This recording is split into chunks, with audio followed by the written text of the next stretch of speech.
That I didn't see coming. Hello and welcome to another episode of Game On Online Gaming Radio.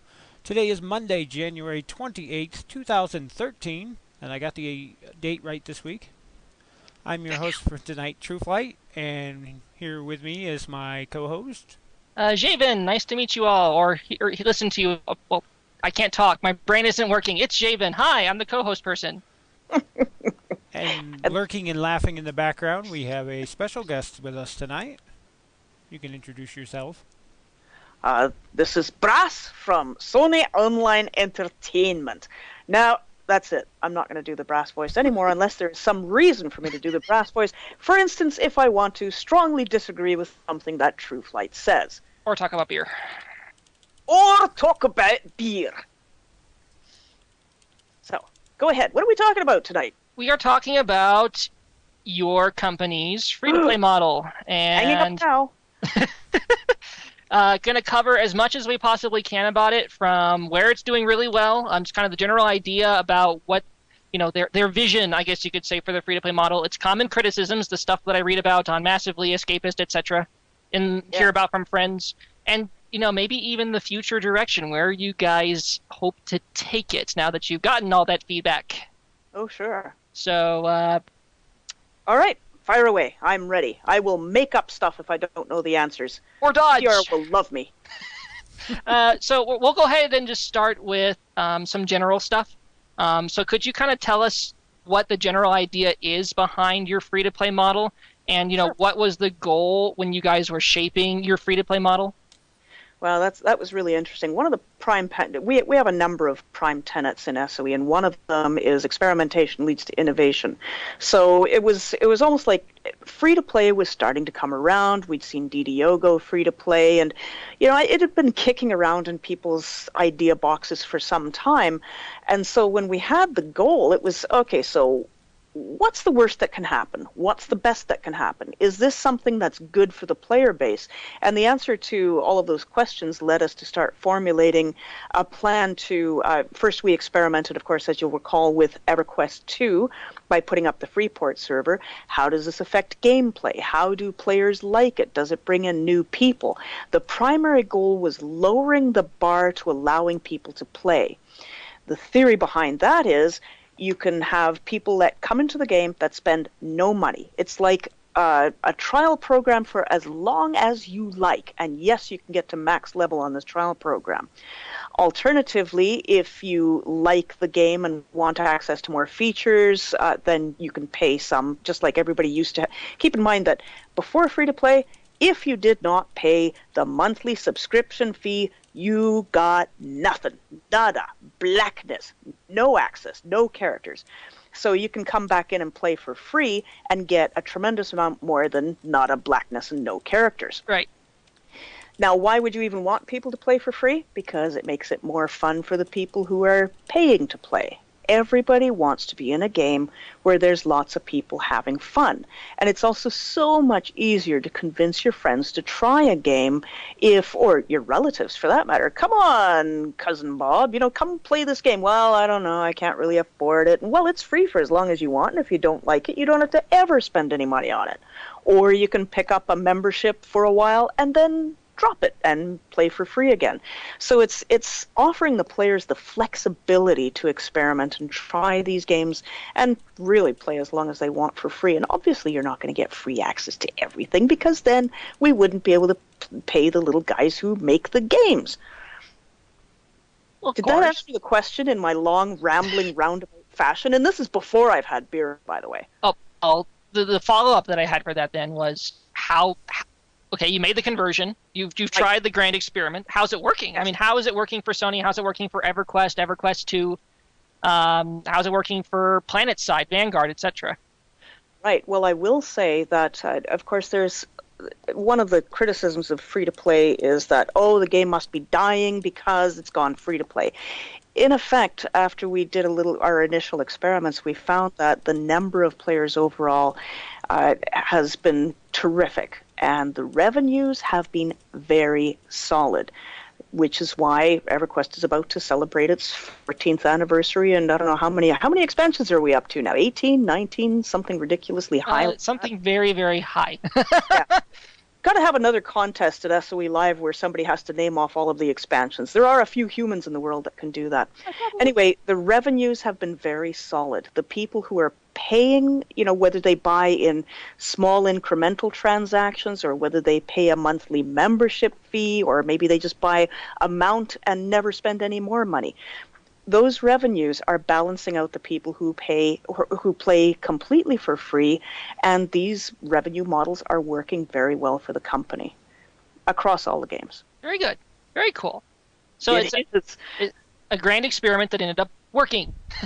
It has worked very well, and it's good for the players too. It just offers you more choice. What we do find is that some players are actually spending more money because they're allowed to spend it where they want. So we're not telling them where to spend it anymore. It's like ordering off the a la carte menu. Mm-hmm. Do you pay? Let me ask you this, because I play other companies' free-to-play games. Do you guys? I play practically everything. Not all at the same time, of course. But currently, I think I have Rift, Guild Wars, Secret World, EverQuest, EverQuest 2, and Vanguard going at the same time. Okay, and have you spent money in any of those games? Yes. Mm-hmm. Me too. Do you buy memberships or do you just buy once in a while? See, I'm now interviewing you. Well, I'm Station Pass for Sony because I play so many of the games. It just works out. Secret World, I'm free, and I dump a little bit into the marketplace. Like they put a trench coat on the marketplace, and I buy something. Guild Wars 2, I've spent $40 on dyes. I was stupid.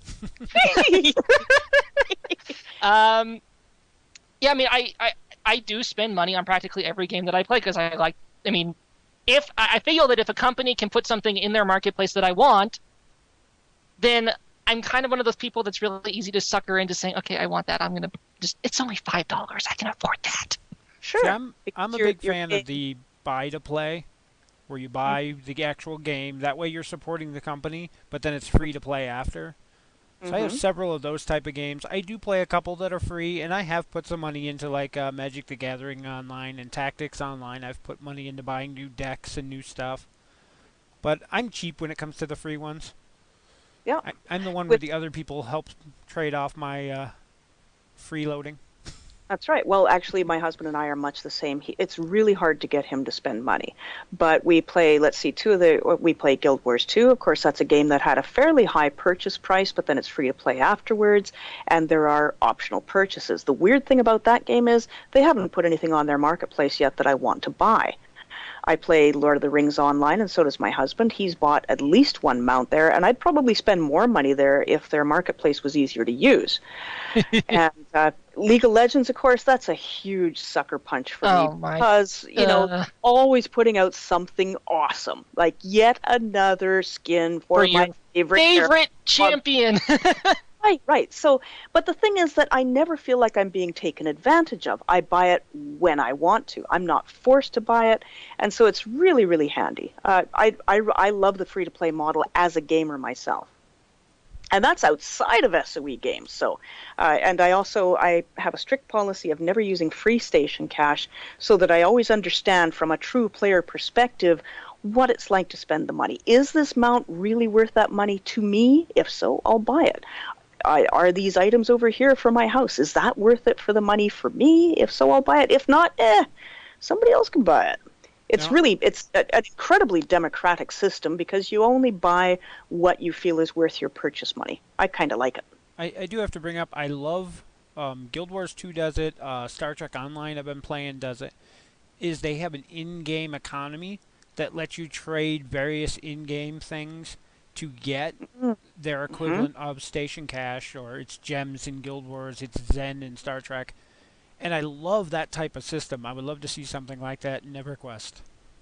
Duly noted, and one of the things I need to mention about our free-to-play system on any game that SOE makes is the fact that we're always looking for feedback. We're always looking for, okay, you want to do that? Okay, well, let's talk to the teams, because something like that involves platform, e-commerce, the development team, the whole 9 yards. There's a lot of work involved in that sort of thing. But if that's what the players want, we're kind of the company that wants to give you guys what it is you want to spend your money on. Anything that keeps you interested and playing our games is always on the books. Can't guarantee that that sort of thing's going to go in, but everything's on the table. Why don't you... You ever sat eating with Smed? Smed is incredibly forward-thinking, and sometimes he takes some very brave steps, and the rest of the company will sometimes sit there sort of nervously wondering, is this going to work? Is this not going to work? But he's all about what the players want. Well, he's a gamer. He's not a businessman. He is a businessman, but he's a gamer. Yes. Thank God he's a businessman, or I'd be out of a job. Yeah. Why don't you ask her about the totally free-to-play downloadable titles? Yeah, we kind of wandered off our written questions here, but... sorry. Yeah, I tend to do that to people. How much time do we have? Fine. Am I on here We have 2 full hours. We have 2 full hours, so... 2 hours? Yes. Hey. Going to kill me. EQ Tuesday used to be 3, so... We can always cut it short, too, if we run out of stuff to talk about, so... Excuse me? Have you met me? I never run out of stuff to talk about. This is true. So, the question. There's some games that are totally free, free-to-play, downloadable titles like Magic Tactics and PlanetSide 2. Are those type of games easier to produce and distribute than other games? Okay, producing is always a gamble, because when you're producing a game, you're sinking millions of dollars into development that you never know if you're going to get it back. With the old traditional model of retail, distribution is fairly expensive, and although you get a lot of money up front for upfront retail sales, is it going to cover your development costs? That's a huge question mark in many areas. I wouldn't say that it's easier to produce a free-to-play game, but we're also getting much better at calculating how much we're going to have to get back from it. So we with a truly free-to-play game that's developed from the ground up to be free-to-play, you build the marketplace into it and start balancing out what you think people want to pay for. Of course, even with EverQuest and EverQuest 2, if you're old school like you guys and me, we all bought the game. We all bought the expansions. And now you can actually download the game with most of the expansions for absolutely no cost and start playing. Now, those are the old games. For the new games, I think that unless SOE changes its mind about this model, I think all of our new games are going to be the same, that we will have no upfront cost. It just makes it so much easier to get people to try the game. And we will be getting to questions. PlanetSide 2 is working really, really well from that point of view. No cost to purchase the game. And no cost to play either, really. I mean, you can do whatever the heck you want, play whatever the heck you want. And we will actually be getting to that, because I really want to ask you about the differences between your free-to-play models. Sure. Because that's a big one. There's a that lot. Was on my list, too. You still there? Uh-oh. Yeah. Oh, okay. So, I mean, we'll get to that later. Crashed on me. Okay, so everyone's still here, huh? Yep. My video driver on my laptop went. I can still hear you guys, though. That's all that matters. As long as you can still hear me. Maybe. Uh-oh. And I think the people listening to the channel can still hear me, so... If you're listening, and I'm the only one you're hearing, my laptop died, so give me just a minute to get this situated. I knew this was going to come. No, see, I run the Skype call from the laptop, and it routes through my main computer to make it easier to edit later on and to broadcast, and it's a big complicated thing.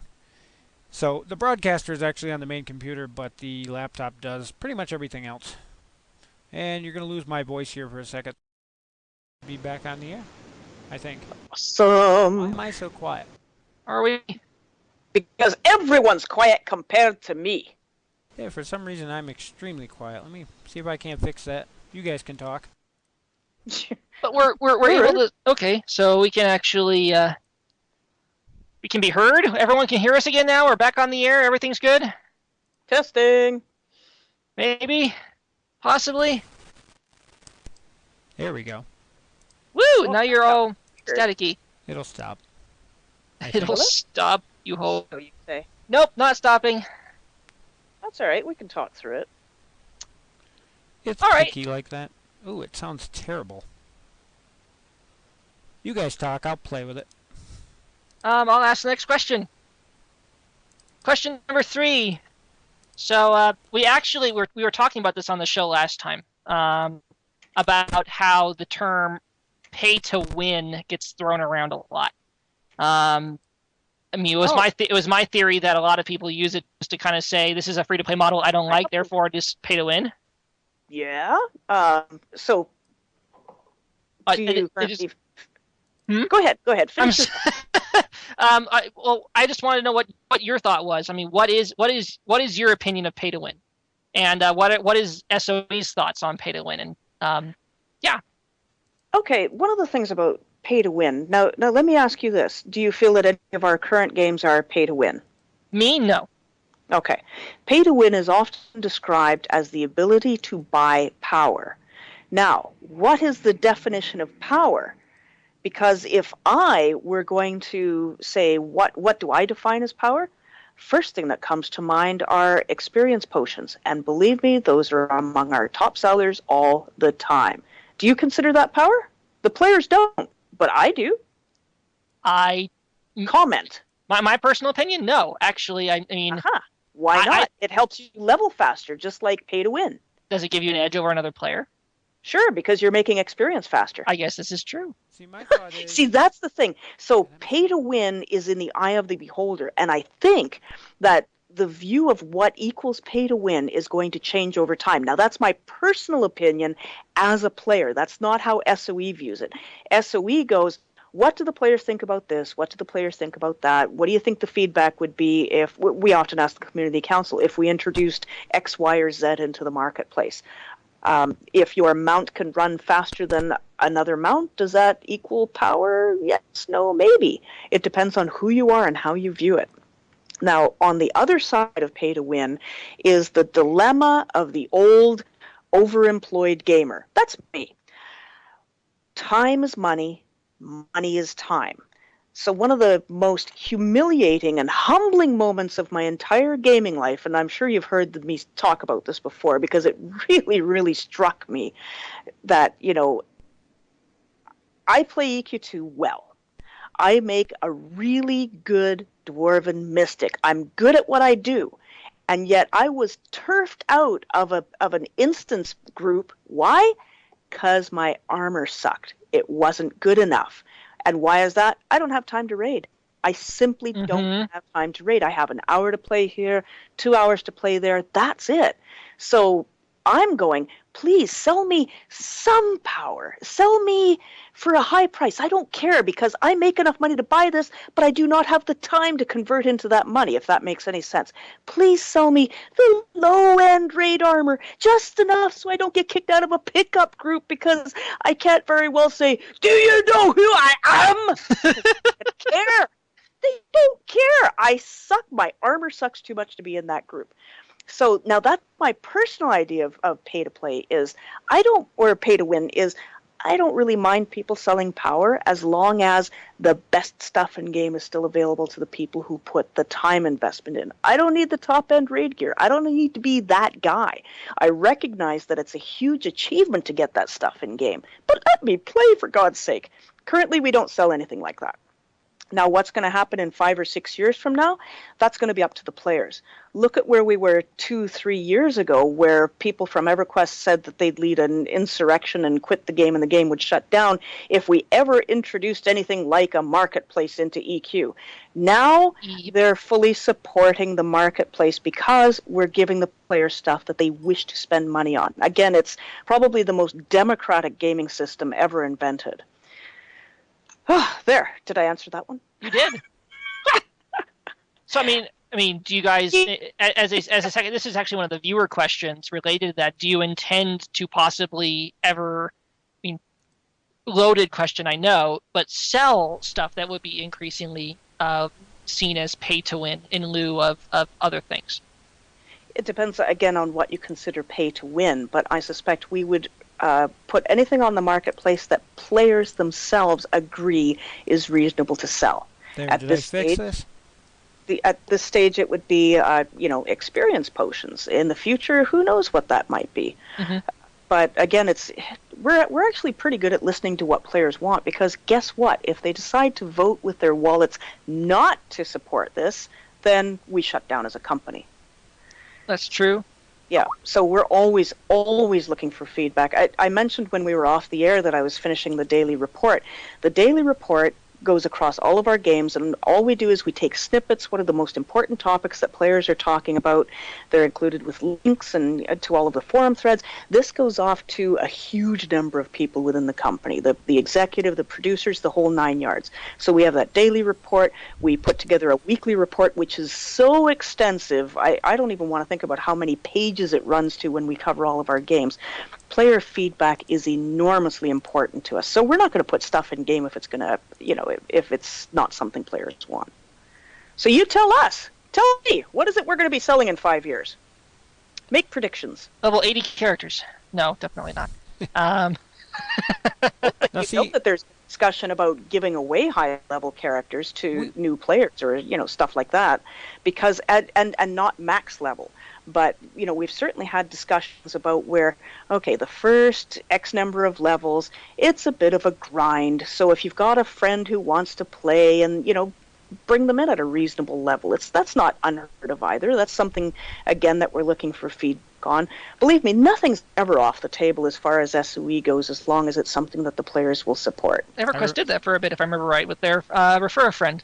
I remember the strange "we will never see Beast Lords" in EverQuest 2 comments. Something that developers of every game have to understand is that years ago, like 14 years ago, say, it was a lot easier to predict what you would or would not ever do.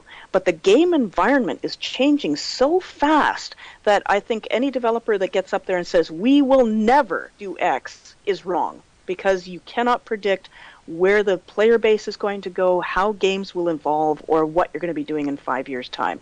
So it's a lot smarter to say something like, we're not considering it in the foreseeable future, or we're not considering it in the near future even. Or we're not going to do that right now.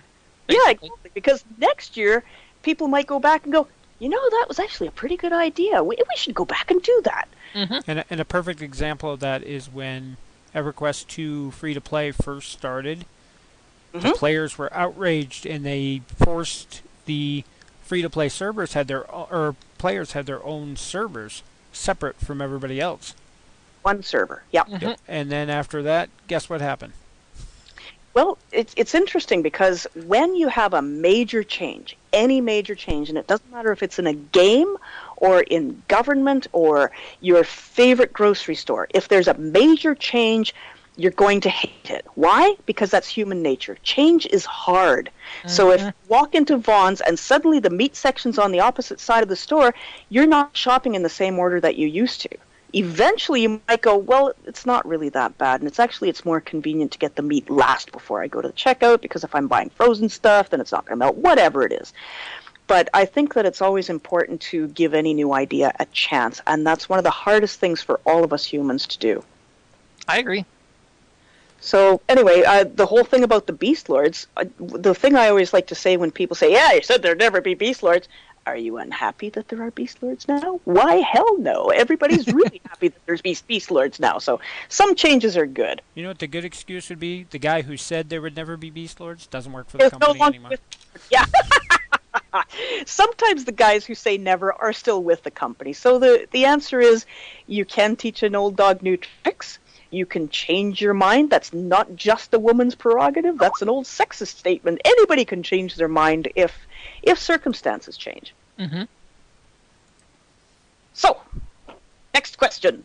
I know I was like offline here fixing my mic when you guys were talking about it, but my idea of pay to win is anything that you can get only by paying money that gives you bonuses that you couldn't get by putting time and effort into the game itself.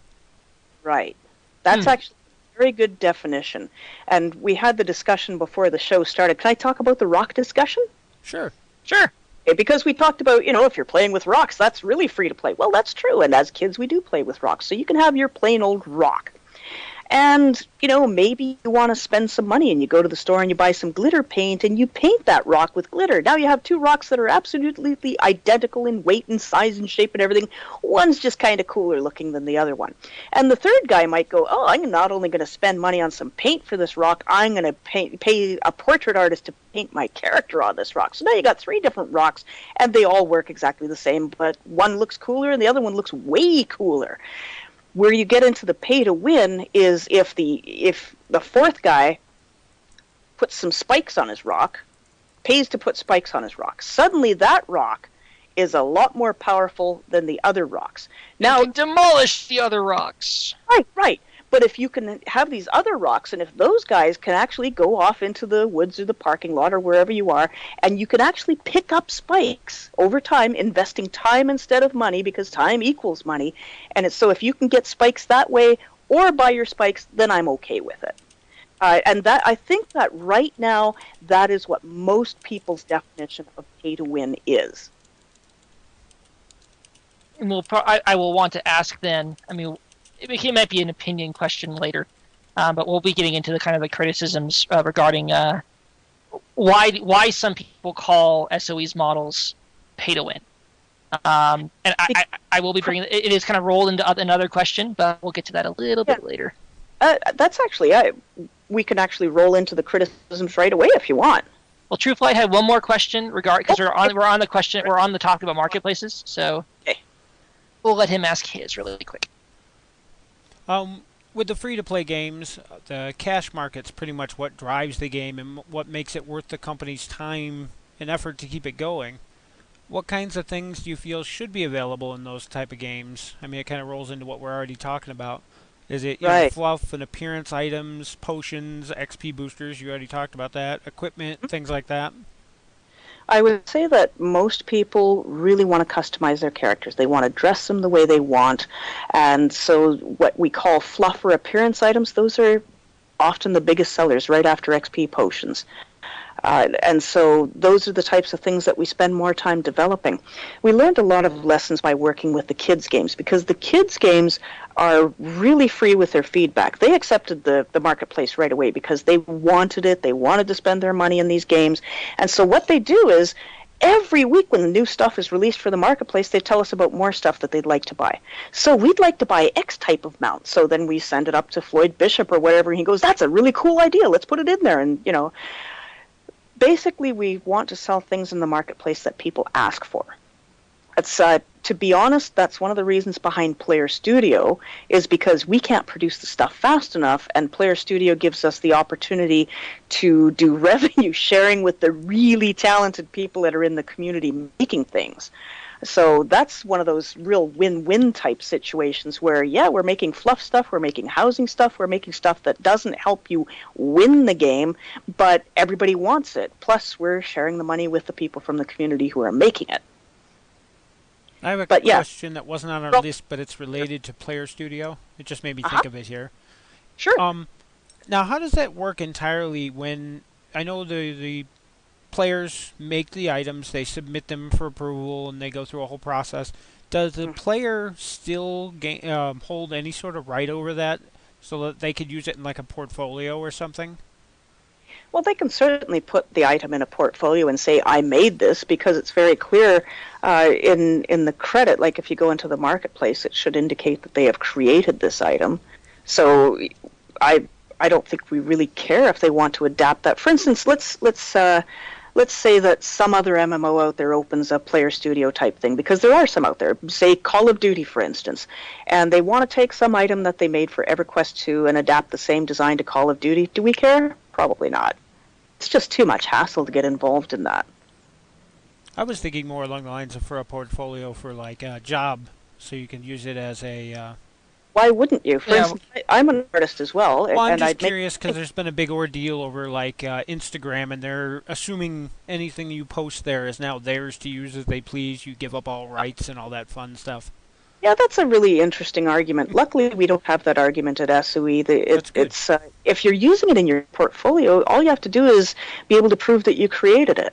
As an artist myself, my art portfolio just contains images that I've used. Now, where you get into copyright discussions is something along the lines of the maps that I've made for EQ, EQ2 zones, Lotro zones, that sort of thing. I produce those maps, and they're free to use for people. If I decided to throw them all together into a book and sell them, that's when I could see a company like Turban or SOE taking me to task for making money off their IP. But in this case, these are Player Studio items. If you created it, why wouldn't you put it into your portfolio? What if you're applying to a game to create items? One of the coolest. Have you ever seen that treasure chest that somebody produced for EQ2? I did. Yes. Okay. Kind of like a house-style chest. Yeah, I'm going to paraphrase what Dave Georges said at the monthly business meeting where we were showing pictures of some of the Player Studio stuff, and he put this slide up and he says, see that chest? That is way more awesome than any chest we would have had the time to build. Because in terms of cost effectiveness, that particular creator for Player Studio put way more time into that chest than we would in terms of what we would expect in return on investment. So this is one of the advantages of Player Studio, is that there is the potential to get way cooler stuff than we can afford to make internally. And yeah, of course, that guy should definitely put that into his portfolio. Because if he starts work at SOE, they'll say, yeah, that chest was awesome, but next week when we put something out here, you'll have 4 hours to create something. Go have fun. Seriously. Not a lot of time. I know if I have a friend that's working on something that even has a lot of the tools into it, and it takes a metric arseload of time just to get something as simple as a sprite animation to work. I mean, right. A 5-second sprite animation takes him an hour to put together. And that everybody internally wants to see more weapons for EQ2, so all you Player Studio artists go out there and make cool weapons for EQ2. Thank you very much. Because we're all envious of the stuff that's in EQ1 right now. So all you EQ1 artists, make the stuff for EQ2. It's there. More cool stuff. Oh, well, EQ2. But I want more I want a cool spear for my shaman in EQ1. Darn. That would be awesome. See, I lucked out on the stuff that I've done as far as game design. I didn't actually have to do any artwork. It was all already there. I did all the rest of the stuff. And I can tell you just from that perspective, making a map, designing the zone layout, and placing the objects, and the script work that went into... We did maps for MechWarrior 4. I know Brasse used to play. Mm-hmm. You ever heard of the Circus Maximus mech racing? No. Oh, it came later in the game's life, but they basically made racetracks, and you had to survive 3 laps with the track has turrets and mines and tanks, and the other players are shooting at you.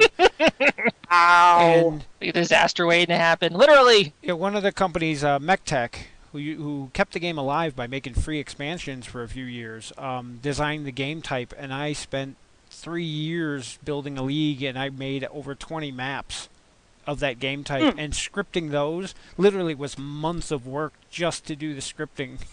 Right. So I know that we don't ever expect people to make a fortune on Player Studio, but yeah, if they can use that to help build their portfolio for a game job that they want to do, more power to them. We get to the fun part now. Okay. The very fun part. You are up again. We're going to get to... So... We devoted a section of our questions here to common criticisms that we see about not just free-to-play games, but Sony's free-to-play games. Mm-hmm. So we have a couple questions, and most of this is collected from, at least my questions in general, are collected from what I see on fan sites and specifically. Sure. So, well, let's just get to them. Trueflight can go first. Like, free-to-play games are a good concept, but in my opinion, it seems as a lot of companies try to take advantage of the players with them. Eventually, it gets to a point where if you don't start spending money and a lot of it, you won't be able to advance very far or any farther. And how do you respond to this, or how does Sony in general view that type of practice? And I can give you an example if you need one. Sure. Yeah. World of Tanks is one that I play. And I love the game, but once you get to about Tier 5, Tier 6, if you don't have the paid account to get the bonus credits per battle, it gets to the point where you could win a game, a landslide victory, and still lose money by repairing your tank and paying for ammo. Whereas if you had a paid account, it doubles the amount of income you get, and it balances out. That's actually a very good point. So if it were not for that mechanic, how would World of Tanks make money to pay the developers that keep the game going? Well, they still have other things in there. There's special tanks you can buy. You can pay money to... They still have all the fluff stuff. You can pay money for different camouflages. You can pay money to put decals on your tanks. What they've done with that particular business model is they have established that by Tier 5... you have a pretty good idea of whether or not you want to play this game. By Tier 5, we expect that you should support the development team for this game. So they will, put that model in there. Now, can you name me an SOE game that restricts your progress in a game to that extent? Magic the Gathering Tactics Online. Okay. Sure, that's because it's a collectible card game. It is. And if you do not pay the money to at least unlock the other single-player scenarios, there's no way to get enough gold without spending literally months to get one new card to add to your deck. That's correct. And it's supposed to be that way. It is supposed to be that way. So what happens is that every single game has a different revenue model, which they try to calculate and balance based on the gameplay style and the way that they expect people to progress their characters. So with a collectible game like Magic the Gathering Tactics or the Free Realms free card game, which is incredibly popular, by the way. Even Fox Nora is very similar. Yeah, they are, because those are predicated on the collectible card game model. If you're playing Magic the Gathering, the regular version offline that we all grew up with, you cannot play game 1 without buying cards. So it's a matter of giving you a chance to try the game, but those particular models with the collectible games, they have to sell you the collectibles in order to stay afloat. Right. So now where we see a difference is in a game like the Free Realms trading card game, Clone Wars Adventures trading card game, and Legends of Norath. Selling cards in those games does not necessarily have the same requirement, because those games are also supported as an entertainment feature of the larger games that they are embedded in. Right. With Legends of Norath, we give away the packs of cards to anybody who has a membership as an extra perk of membership, which is actually kind of a cool deal. I have to say, the only complaint I've really had about Legends of Norath is that their tournament-based system is based on like real collectible card game systems, Magic the Gathering, for example, where certain sets of the game phase out as you go to get you to buy new cards. Correct. That is correct. Well, it's based on exactly the same mechanics as all of the real-world trading card collectible type games. Yeah, see, the part that a lot of people complain about on that respect is that in a real card game, even though that format may phase out those cards, there's still other formats, there's still a demand for the cards. Right, and that's why one of the things, and I don't know if Mark Tuttle has talked about this, but we have had discussions about putting in, free-for-all type format type things. Cool. Okay, so make those old ones actually worth something. Believe me, nothing's off the table with that. Now, the other thing, I don't know if you noticed at SOE Live or not, but Mark Tuttle was also talking about putting a new feature into EQ and EQ2 called Lore Master, where you can actually make some XP by playing the card games. Oh. So, just to tie them in more. Anyway, I think you should look for an announcement about that. I think he's going to be ready to talk about it sometime in February, so keep your eye out for that. That would be really cool. Yeah, I know they haven't fully outlined all of the parameters of the lore master system because they have to make sure that it does not negatively impact the games, but instead becomes a positive reason to play the card game in addition to the regular game. And for those people who are collecting 5 free packs a month as part of the membership, they will always have the new stuff. And the 5 free packs, by the way, I believe in February they're going to start containing the brand new expansion of Legends of Norath too. So with Legends of Norath, we're especially looking for feedback on making the game more relevant, and so we'd love to hear your feedback on that over the next month or two. Has there ever especially been once we put Lore Master in. Has there ever been any thought or discussion on making Legends of Norath into an actual card game? Too expensive. The print costs are insane. I was curious. We got those really cool promo cards from the one fanfare. Yep, and Free Realms, for instance, that used to be a physical trading card game too, and the original set still exists. I have a full set of that. Me too. But it's just so expensive. And again, you get into retail distribution. Retail distribution cuts into profit like nobody's business. You can never do free-to-play if you're doing retail distribution. I don't doubt it. Yeah, it's crazy. Unless you have a pretty high box, or unless the game costs $60, then of course you can make enough money back, but that also bars people from being able to get into it. I know some pretty big name MMO titles that even at $60 a box, I'm not sure if they made much of their development cost back. That's true. It's because some people just don't want to pay that much. The Old Republic is an example. Something they haven't tried. Well, the Old Republic was an odd example because it was so dang expensive to make. I think it set a record.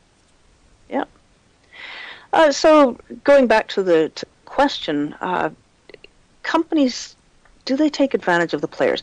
I think it becomes a point where the players themselves decide whether it's worth spending the money that it takes to get to the end game. And in some companies it's going to cost more than others. And there are certainly in the SOE fantasy-based games, there are item unlocks that you may need to require to truly get to the end game, the really high-end weapons and that sort of stuff. So yeah, you got to start spending money, but keep in mind that you used to have to spend $15 a month regardless to play at all, even if you were a really casual player who just liked to get on and do a bit of crafting and hang out with your friends. Right. So it's certainly we try to balance them so that the revenues come from the people who want to pay that much. Mm-hmm. So what's the next criticism? This is actually it involves your EverQuest 2, and Vanguard free-to-play models specifically, where you have restrictions, because we're talking about the ability of a player to log into your games and experience your games and play, but you do have restrictions in some of your games that, for example, EverQuest 2, if you log in if you cancel your subscription, you log in, every one of your legendary or above items will fall off. So on top of that, I don't think that it restricts your spells, but I know that any future spells that you get are restricted. EverQuest has similar restrictions on prestige gear and spell quality. Vanguard has restrictions on I think it's just certain kinds of it's rare gear or above. And when I read a lot about SOEs or common criticisms of SOEs, this is probably the one that hits home the most. People seem to really rage against the gear unlockers and the spell unlockers. Right. Or the lack thereof in EverQuest, because you can't even pay anything to unlock prestige gear in EverQuest in their free-to-play model. That's prestige gear. Right. Yep. So what I'd like you to do is I'd like you to comment on why it was decided to use these features, how, this feedback, if you've seen it, first of all, have you seen this feedback, and how this feedback might impact the company's decisions regarding free-to-play, and whether or not we can expect changes to the system in response to this feedback. Mouthful, I know. Is within our reach. Now, whether it's on the forums, on Facebook, on Twitter, on fan sites, we track every bit that we can get hold of. The question always comes, it's business. So at what point can you afford to give away everything for free? And at what point is it fair to ask people to pay so that we can pay guys like Adam Bell and Nathan McCall and all those guys who are doing the content to create this stuff and to keep SOE open because, I like getting paid for talking to you guys on the radio, Mm-hmm. But The gear restrictions are specifically because once you're no longer a casual player, you should probably pay a little bit towards the game to unlock this gear. Now, the restrictions, I don't know if you're aware or not, but last week Vanguard changed their free-to-play model in response to some of these concerns. So, are these things reviewed? Yes. Are we always going to change depending on player demand? Not necessarily, not if it's a bad business decision for the company, because we want to make sure that we have a game here for you guys to play. But the Vanguard ones, they certainly made some massive changes to that model, and changes, always possible. Always possible. It's like there's often a criticism leveled at the fact that the latest expansion isn't available for free. Right. Same thing. You gotta pay to make these guys make this game for you, and if you want to make money off it, submit things to Player Studio. Yeah. My only real complaint about EQ2's free-to-play is that most of the quests at level, say, 20-ish and up give legendary gear, and you can't equip legendary gear. I will actually counteract that. They did go back, and I let a character recently, and a lot of it is treasure. Now, you do hit a point. You do have a point. You're right. You do. I think it's like 60 or so, because you'll start hitting those armor quests in Kingdom of Sky. You'll start hitting Sentinel's Fate and all those other dungeons that you're hitting for Shadow Odyssey, Right. Alias. Then, yes, everything is legendary. Everything. And my response to that would definitely be that we would be moronic businessmen if we didn't try to make the games make money for all, the free players and the non-free players. And the other response is, well, back in the day, if you didn't want to pay, you didn't play at all. And that's what I always like to remind people of. Nothing's free. It may be a walk in the park, but even that's not free, because if you go for a walk in the park, you're enjoying the benefits of the tax money that you have paid to the city to maintain that park. So, yeah, I'll go back to nothing's free. Air is still free most of the time. Most of the time. Now, what I found really interesting is one of the questions that you sent was, what's SOE's take on the lockbox mechanic? Now, what do you mean specifically by lockbox mechanic? Because I think I know what you mean, but I'd like to know exactly. Up here. Yep, that was next. That was one of mine anyway, so... Okay. Yeah, it's what's SOE's take on the lockbox mechanic that a lot of free-to-play games use these days. And you said you're not familiar with it, so Guild Wars 2 has them. Okay, now what I mean is that, do you mean the lockbox is where you loot a treasure item, but it's locked and you have to buy a key for it? Yeah, you get a chest that has random items inside, but the only way to open it is to... Pay money. Yeah, in certain games you pay in-game money or in-game equivalent of station cash, whatever it may be, to buy a key to open that. In Guild Wars 2, at least, some of the rare bosses and random, extremely rare drop, you can get a key. But yeah, it's the same concept. Star Trek Online is a required marketplace purchase. Yes, it's $1 a key. It's $1 a key. Yeah, we have those. Yeah, we have those in Free Realms as well, and Vanguard. in Bonus Adventures, and I think that they're pretty common. Lotro has it too. Do I like them? No. What's my response to that? I don't buy the keys. I think it's a personal choice. Is the stuff in there so cool that it's worth it for me to buy keys? The reason I don't buy keys is because I don't buy lottery tickets. I don't gamble. That's exactly what I was going to say. They're random. If I knew what it was... Right. You and I are on the same page. We don't buy the keys. We have not been monetized by that tactic. There might be some people there. I don't know. I don't care because I'm not buying a key. That's where EQ2's unlockers come in. You already see the item. You know what it is. Then you might be willing to pay the money to get the unlocker to wear it, as opposed to buying a key to a random item. But keep in mind that these are some of the more... Something similar is very popular on the marketplace, like when you get the Beaster baskets around Easter time in EQ2. I looked at those, and my instinct, because I don't gamble, is I would never buy those because I don't know that I'm going to get a different one every time. Why would I waste my money on a chance? And yet those things sell like crazy because most people like to gamble. This is why Vegas is popular. Now, I will say in Star Trek Online, because of their ability to transfer one type of currency for another, I have banked so much regular energy credits, I think they're called. Or no, it's dilithium. You use the dilithium, you can trade it on an open market with other players to get Zen, which is their equivalent of station cash. And I have traded dilithium for Zen and used a Zen to buy the keys because it didn't cost me anything other than time.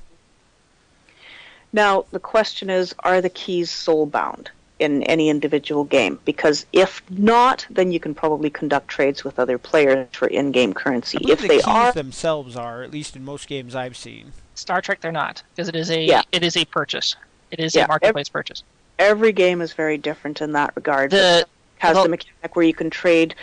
From what I understand it, I haven't played it for about a year and a half, but they have the mechanic where you can trade in-game currency for the game currency. Yeah. Like okay. So every game has a different approach to this, and for me, even if I was trading my hard-earned plat for stuff, I'm still not sure that I'd buy the keys. But it's one of those personal choices. Some players love them, some players hate them. I just don't buy keys. Your choice. My opinion about the lock boxes has always been, so long as it's not disruptive, it isn't bothering really anyone. So, as long as it doesn't contain the Uber item that I need to finish the zone, and believe me, some Asian games do have that mechanic. Well, you see in Star Trek Online some of the cool custom ships, the only way to get them is out of those boxes. Well, I guess we could use the same analogy for our games, because some cool loot items you can only get from Legends of Norath, and that's another form lottery, and some people have dropped a couple of $100 trying to get these rare loot items, and yet it's worth it for those people. It's the same as the guys who go to Vegas or Reno or the local casino just for the chance, because they'll get something cool. It's players like that stuff, or at least some players like that stuff. I never even thought to compare LON to lockboxes, but now that you mention it. That's the thing. If you look hard enough at almost any game mechanic, you'll see analogies with other games or with real-world examples. It's kind of... So while we're on the topic of criticisms regarding the free-to-play model, you probably well know that there are a lot of people. This is leading to a viewer question. That are die-hard subscribers. They basically. They've been around for a while, and they know that. I guess the best way to do it, just ask the question. It's from someone named Jarzik on Foriona V. Right. And what he's kind of getting at is he wants to know, I pay a subscription. Right. And he's like, we have all these people who are free-to-play players. Yes. The welfare state. Exactly. He's kind of like, I guess he's getting to the point of like, right? Why are you allowing these people to get so many bonuses when I pay a $15 subscription fee? Because we already have people who play for free who are complaining because they don't get everything for free. I mean, that's the problem. You can't balance it perfectly. At the same time, another thing that I want to point out is that people who do pay a membership get a free allotment of station cash every month. Now, for me, that adds up pretty nicely, so I can buy stuff off the marketplace without actually having to expend any money if I budget for it. This is true. Or I'll use my free station cash, plus I'll throw in a little bit more myself. So it's all a balancing act. Then just kind of a follow-up to give this question a little bit more meat. Sure. How do you usually balance what you give people for free versus the subscription? Because I know that you guys do still probably make a lot of money off of subscriptions. So how do you kind of do that juggling act where it's like, well, the subscription is worth it but playing for free is still worth it because, I mean, how do you kind of justify the subscription? How do you... So what you need to do is you need to smuggle a webcam into one of our huge, long, multi-hour discussion meetings where we argue exactly that. Because most of us at SOE, well, everybody who's on a dev team at SOE and most of the people in the marketing department actually play games. So we know how this affects players. Right. And we know what they'll think of stuff because we know what we'll think of stuff. And so you just hammer out here's the best sort of balance that we can come up with, and believe me, it's different for every single game. And it's always subject to revision as well. I seem to recall that DCO revised their marketplace or their membership versus free stuff too now, but was that done? I'm not sure if that was done soon after we put that out or even before. These things go through multiple revisions as we all sit back and have sober second thoughts about, well, maybe that's too much. Maybe this is not enough. What else can we give people to thank them for supporting the game through their membership? This sort of thing. It's really hard. So we're still looking at feedback all the time on that topic. Okay, fair enough. It ain't easy. I'll bet. Lots of arguing. Good-natured arguing. So I don't think I have very many criticisms left. Well, it's pretty hard to say no to free. The biggest one was the gear unlockers.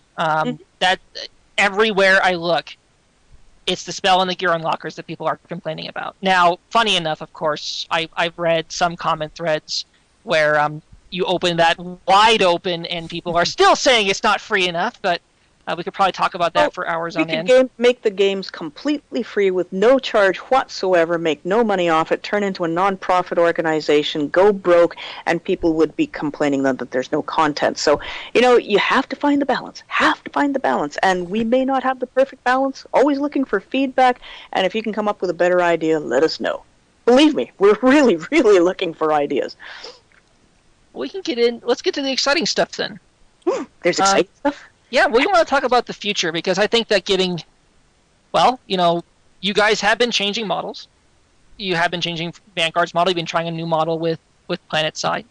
Mm-hmm. So I'll go ahead and lead this one off if you don't mind, Trueflight, because we've been talking about all the different models that SOE currently has going on. Like, for example, EverQuest and EverQuest 2's model is very similar.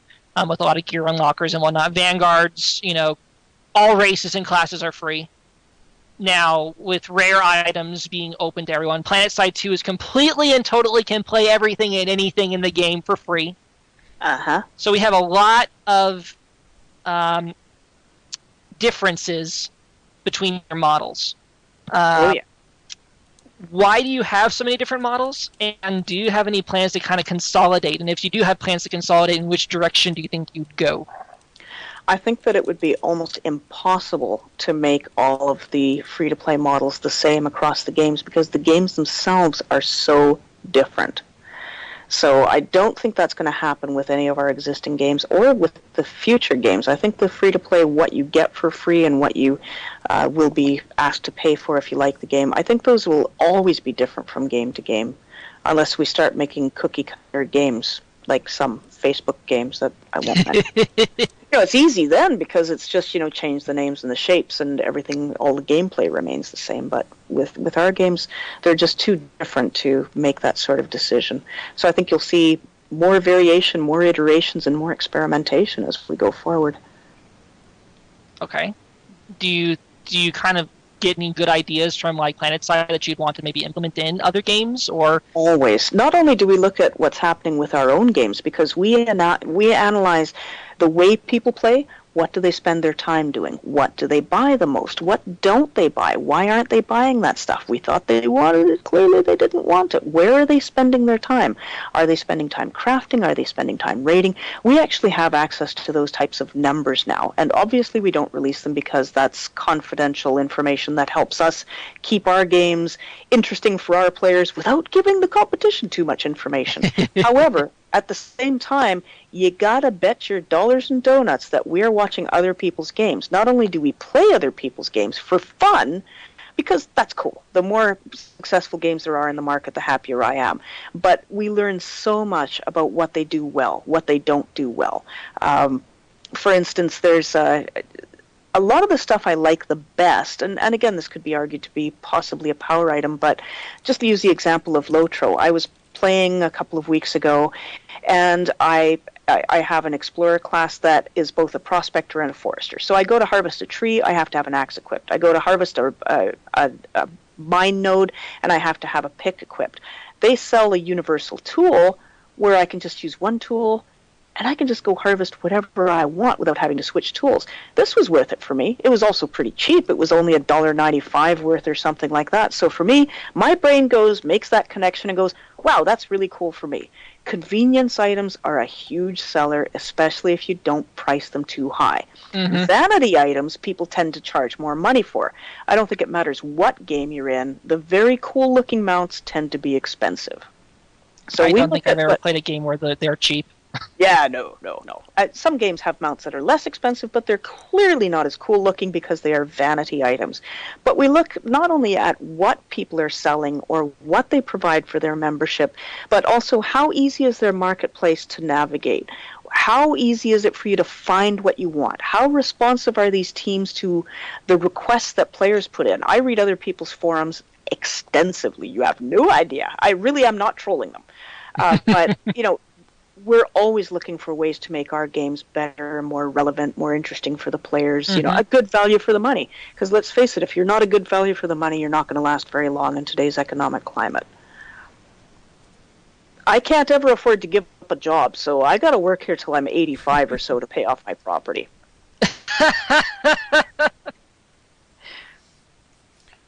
Did you want to ask about buy-to-play, Trueflight? Yeah.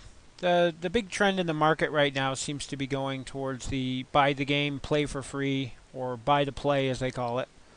And it reminds me a lot of the early days of online gaming. That's pretty much the way all the games were. Does SOE have any plans to look into this sort of model for current or future titles?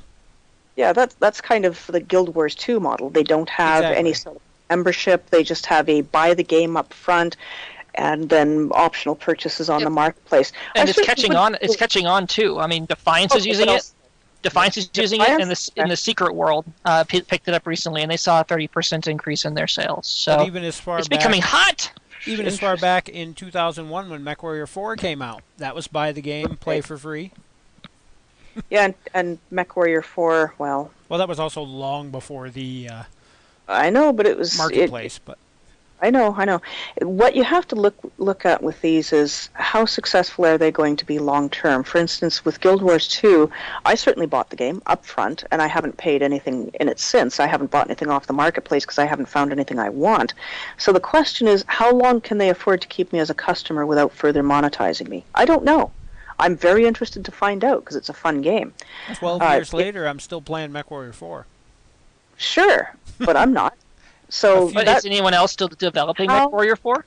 Unfortunately, no. Microsoft shelved it for years, and right. But there's a new MechWarrior game coming, so. Yeah, exactly. So it all depends on how long you can keep that financial model working. At what point do you have to ask the players for more money? Can you encourage them to spend more in the marketplace to help support that? I don't know. We went with the optional subscription model.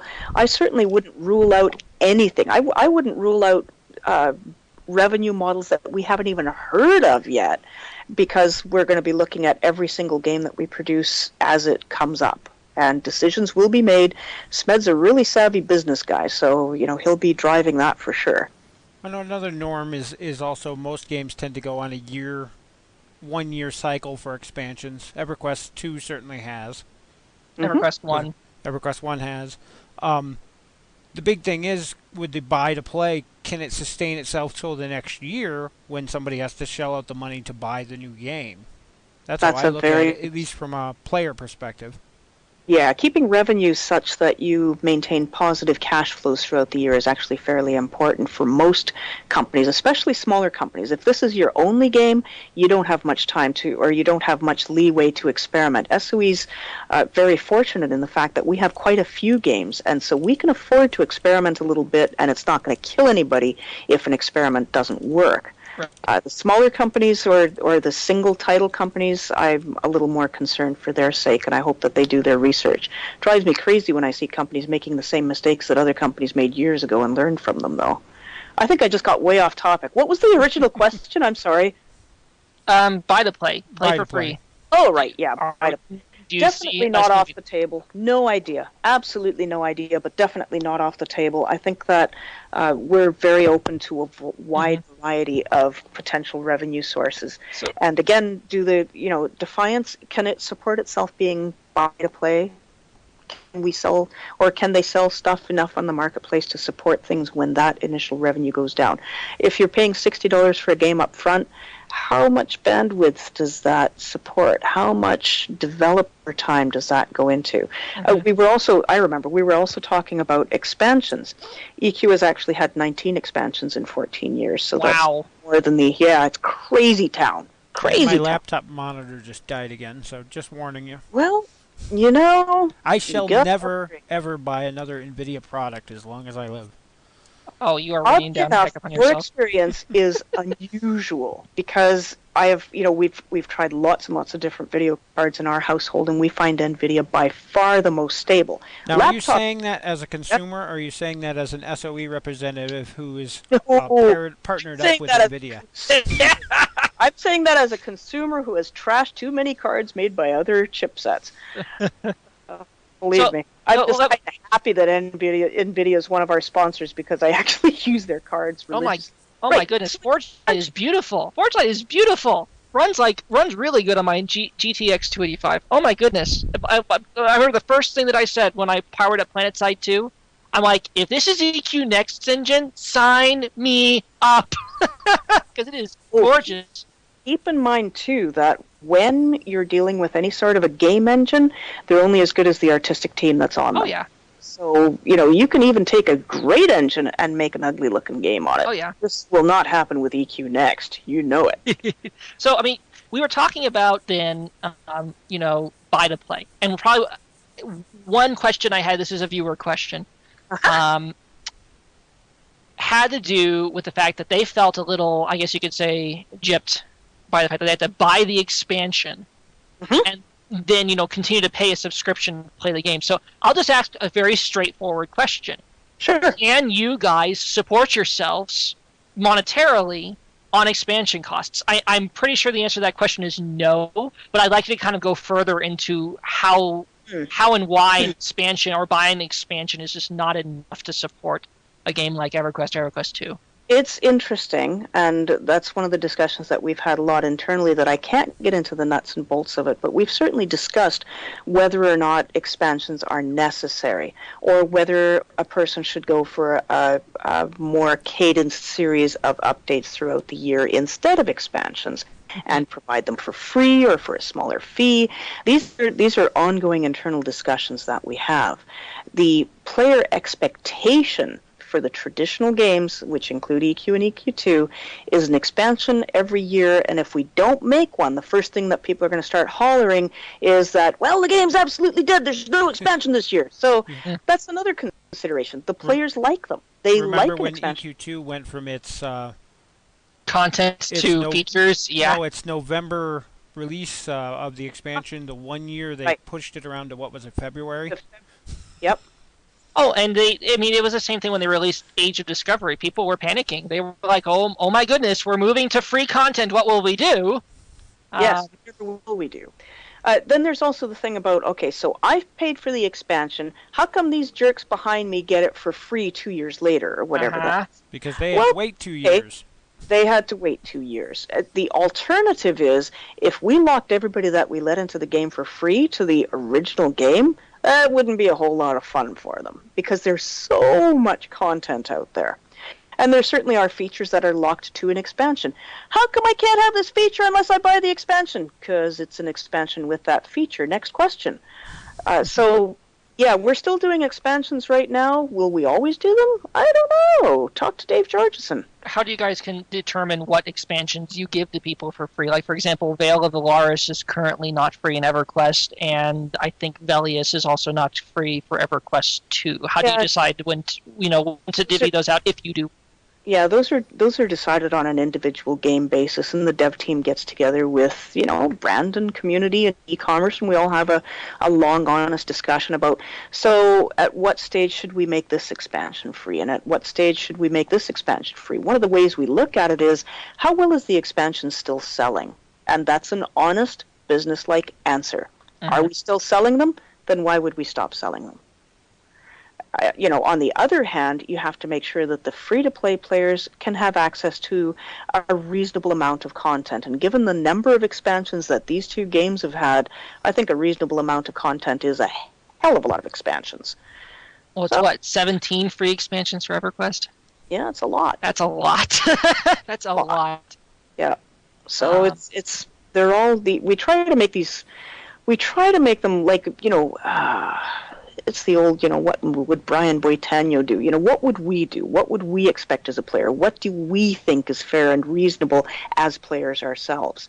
And also what's responsible to the bottom line of the company so that we can all keep SOE going for another 15 years. Right.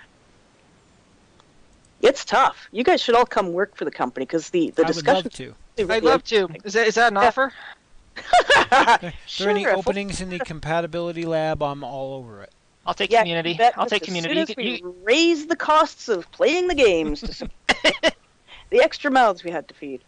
You take your free-to-play games and you double the cost of them. Yeah, that would go over not well. What's double of nothing? Well, the problem is somebody would have to carry the cost, right? Oh, man. So I'll try and combine these next two questions together. Both have to do with kind of like just the general future of the games, specifically to the games themselves. So you've gotten a lot of feedback about EverQuest, EverQuest 2, Vanguard, and I know that Vanguard recently made changes. You've taken all that feedback in? Yep.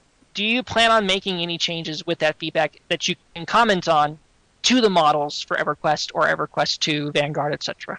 Well, obviously, I can't comment on any changes to come to these models, but I will say that things are constantly discussed. Every month we have monthly business meetings, and these types of things that they're discussed behind the scenes in all the different departments. And once a month we get together, we talk about all this stuff, and it's often in conjunction with what's being planned for the next expansion, that sort of thing.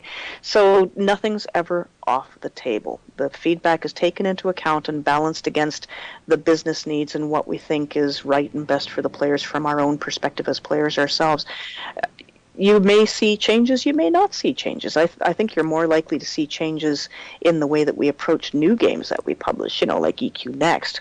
Gosh only knows how that one's going to roll out, but we've taken all of the existing feedback into consideration that'll all be taken into consideration when we start putting that together. You know that you won't be able to escape this show without answering some questions on EQ Next, right? Actually, I will, because I know about EQ Next that has not already been discussed at SOE Live.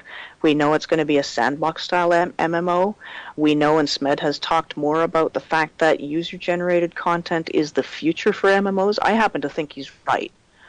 And so, we've taken a lot of lessons from games that we have played, like EQ2 with Dungeon Maker, and the housing, the astonishing housing in EQ2, Free Realms, and Clone Wars. The amazing things people can build with Player Studio, where people are getting into building art assets that we're using in-game. Is there a question that it's going to go more in that direction? I think you'd be an idiot to say no. So I'm talking about EQ Next without even knowing what EQ Next is going to carry. Right now, EQ Next is behind a locked door. My key card, as a director, my key card does not work on that door. I cannot enter that area. And wow. It says, this is not the door you are looking for.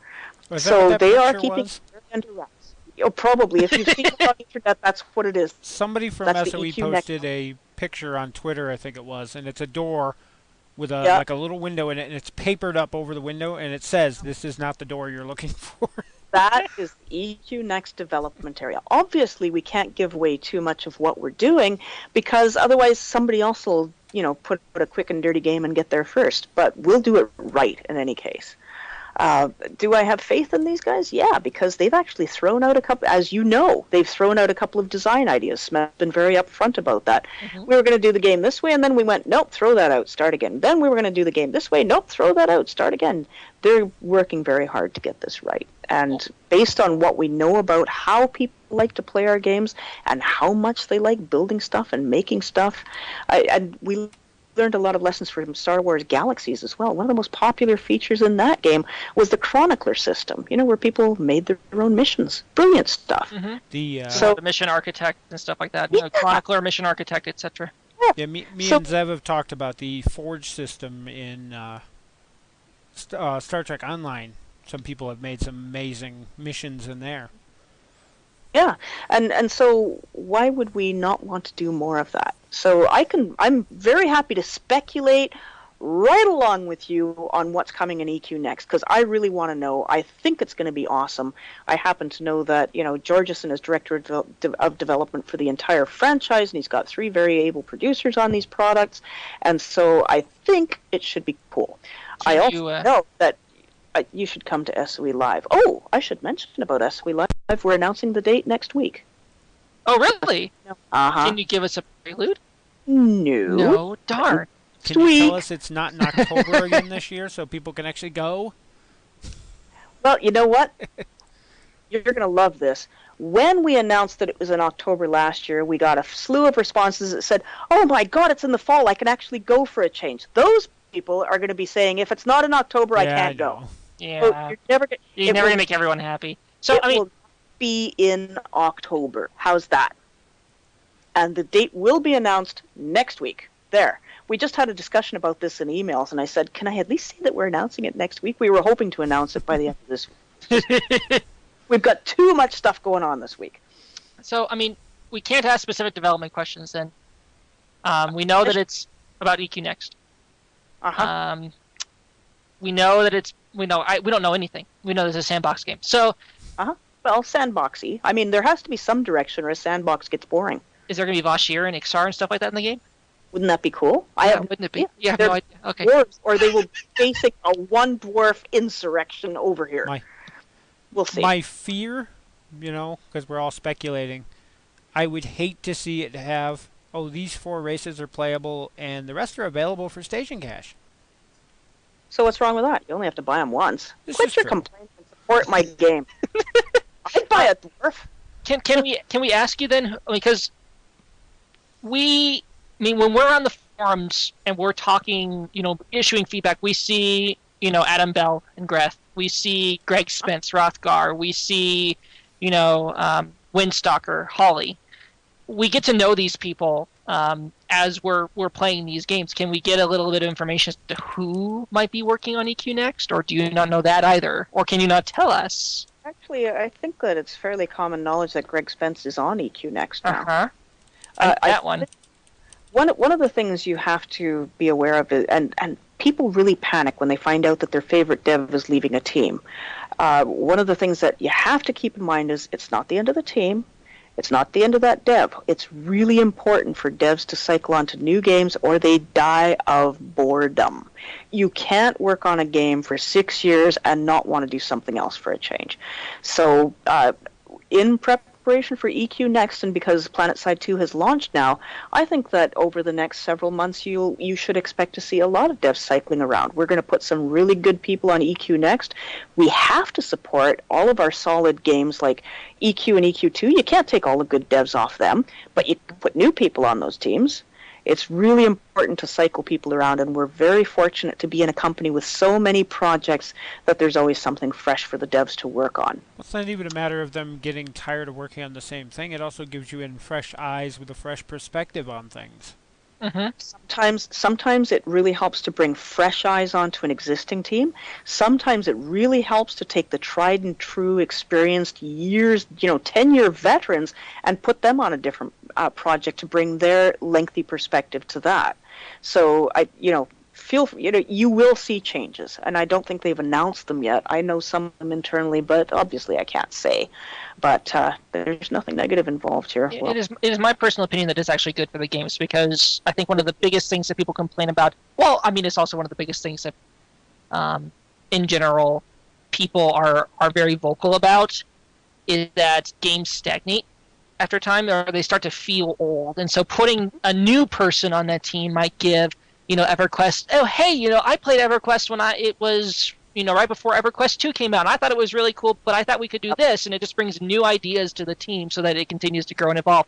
Now, some people hate that because they hate change, but in general, it's good for the game, right? Change is hard, and sometimes it's hard for the employees as well. They sort of like, oh my God, I'm going to leave a game. I'm really comfortable in my position, and I'm kind of scared of what's going to happen if I move to a new team. So it's scary internally and externally, but it is good for the games overall. We do it on the community team as well. I've got 2 or 3 community managers who would love to work on EQ. Sorry, not working on EQ this year. Maybe next year. We'll shuffle people around. There's always something new going on. know that we're working with RuneWaker to bring out Dragon's Prophet this year. That's pretty exciting to me too. So even though we're not putting developers on that, we do have an in-house producer who liaises with them, and of course we have brand people and community people on that. By the way, I'm community managing that myself for the next couple of months. I can hardly wait. I was gonna say on that topic, isn't Wizardry coming out here this week? Yes, it will. What's the exact date? Isn't it 30th? We have a ton of stuff happening this week. Let me see what all's going on. DCUO, we're releasing new downloadable content for that tomorrow. Wizardry releases for sure on Wednesday. Pirates of the Burning Sea moves on to its new company on Thursday.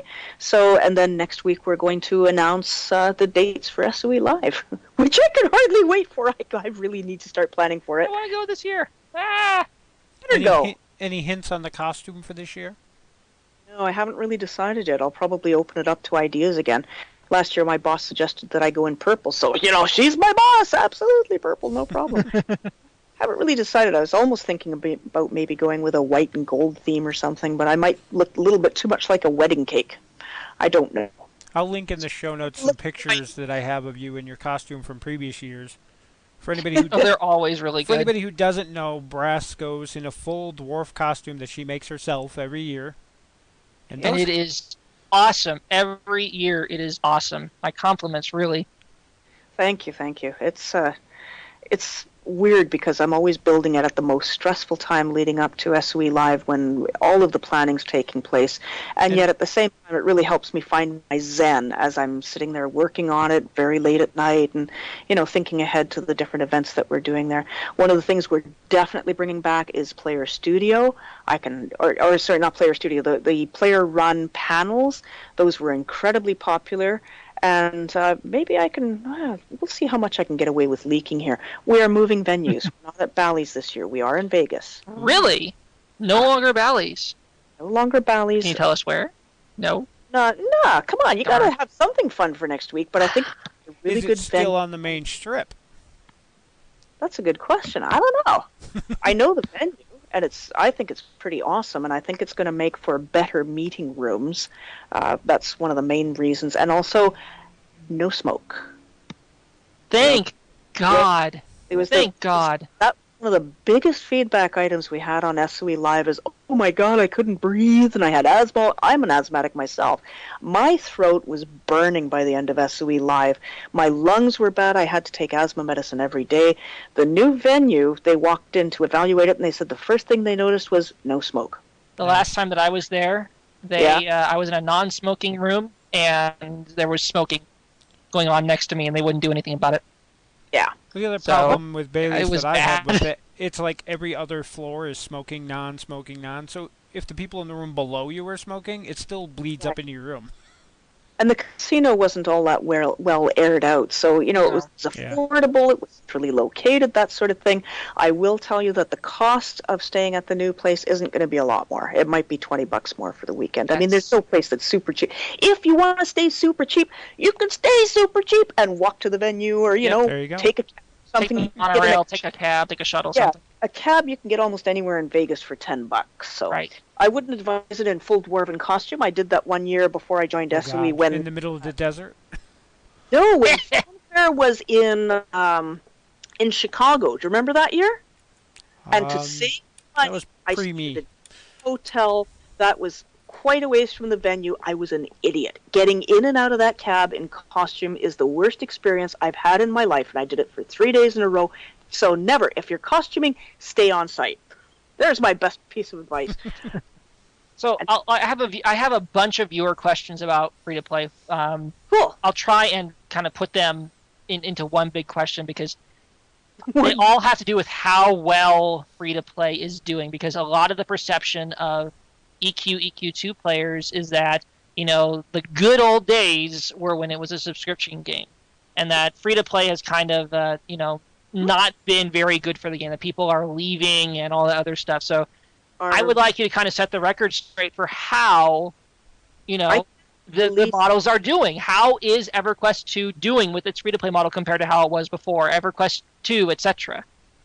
Yeah, I will tell you that without, and I wish I could release figures because this is kind of cool. Maybe Smed will someday be able to release figures, but both of the games are doing very well in terms of revenue on the free-to-play model, and we expected a bit of a drop, I think. I think as a company we expected a drop, but we thought it would be good for the game. So the numbers are good. The revenues are very good for these games, especially, and in spite of the fact that these are old games. I mean, 14-year-old game, that's crazy. And EverQuest 2 is, 8 years old now? Mm-hmm. So the games are doing very well. I don't even know how I can say anything better than that. But the last monthly business meetings we had for these games, we're looking at the revenue figures and going, wow, and saying stuff like, well, we'll just have to raise the targets for next year. Despair amongst the dev teams. No, it's pretty cool because, believe me, when I said that change was hard, it wasn't just hard from an external perspective with the customers. It was hard for the devs to swallow as well. They were worried about revenues. Are they going to lose people? Are they violating the basic tenets of designing games? Does this violate the creative vision?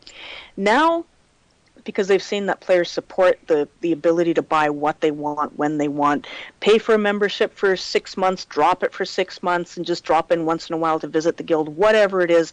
The whole flexible model system has worked out really well, so development's more comfortable with it, the players are much more comfortable with it, and yeah, those games are doing really well. And PlanetSide 2, rockin'. And of course, you'd expect it to. It's a new game. It has to recoup all of the development costs. Yeah, my announcement for the show today, I posted it today. I had forgotten about PlanetSide 2. I know, blasphemy. I had forgotten about PlanetSide 2. I posted it today, and it was gone in 30 minutes because those forums are so active with players. It's crazy. Crazy. Radar X has his hands full. Who does he? That is one thing I can mention, is that Radar X is actually moving to San Diego. He'll be here at the beginning of February because we finally had to move him out of Boston because PlanetSide 2 is so busy. He just couldn't do it remotely anymore. Wow. DCO was another success story, and that was probably one of the ones that we were the most nervous about. It was the second one to convert, and you know, everybody was nervous about that. It does extremely well. Free-to-play model. Now, that's a more casual style of game, too. People like to drop into DCO, play for a few days, take off again. So the freedom to be able to do that and not have to maintain a subscription is excellent. And I think most of us play quite a number of games these days. I know I do. Maybe not everybody, but I play 4 or 5 games. I love being able to switch back and forth between them and spend money when I feel like it instead of being obliged to worry about when the subscription's coming up again. Mm-hmm. See, it was my theory, because there's a lot of doom and gloom stories, people saying that there's nobody at the high end anymore, the population seemed to be dwindling. Yeah, it was my theory that not necessarily was the population dwindling, it's that it's spreading out. There's more people that are logging in different variables, so like you'll have a lot more people in the 30 range instead of at the 90 range, so more spread out population instead of concentrated at the top, I guess. I was thinking we should have a little contest for your readers to tell me how many zones are there in EQ and how many zones are there in EQ2, because the population actually spreads across those zones. We're talking hundreds of zones here, but somebody get me the exact number because I honestly don't know. I'll provide some sort of prize for both of those numbers and hope. Ooh, prize! I know we have some people listening here. If you can name the number of zones. I try to find out from the dev team if they can even tell how many zones there are. They that's why I like DQOA. There was only 4 zones, because there were no instances. No, seriously, there were no instances in that zone. All of Norath, at least the main continent, was one big zone. It had zone lines. It was segregated for the map, but you could literally run from one corner to the other of the map. It would take you hours, but there was no zoning. So let's go back to the topic of populations. Yeah, they're spread out across a tremendous number of zones these days in both games. When we look back to the heyday of EQ, were there more players then? Oh, hell yes, obviously. At the height of EQ2, there were more players in that game as well than there are now. No kidding. Every game goes through a life cycle. What we found surprising in both of these games is that they peaked, they started dropping, and what you do is you start projecting, okay, based on the current level of decline, at what stage does this game no longer become viable? Both EQ and EQ2 leveled out really beautifully to a very strong core group of players. Star Wars Galaxies did this as well, by the way. These games could run indefinitely without adding even one more person. However, what we found is since we've gone free to play, and because people can access all of the characters that they created before it went free to play, we get old players coming back a lot. So I think the population numbers lower than the heyday, hell yes, but definitely not in any danger of dropping. So that diffuses that particular bombshell. Yeah, they're not. How long ago did people start saying that EQ was dead? Back when EQ2 launched? Yeah, or any time a controversial decision is made. Oh, that's it. That's the end of EQ2. It's going to die now. No. It's going to be a while yet. Will it die eventually? Well, at some stage, the graphics and stuff have got to get to the point where they move on to maybe, I don't know, EQ next. Hey, I'd like to say that I still play my Atari, and some of the games on that are some of the best games ever made. Yeah. So graphics don't mean anything. To SOE's credit, EverQuest, the original EverQuest is 14 years old. Yep. And they're still cranking out content and expansions. I mean, they released Reign of Fear, and it's a pretty dang good expansion from what I'm hearing. So It is actually. I'm not quite up there yet. I'm trying to get up there. I'm on level 80. 81, actually. I think 81 today. Yay!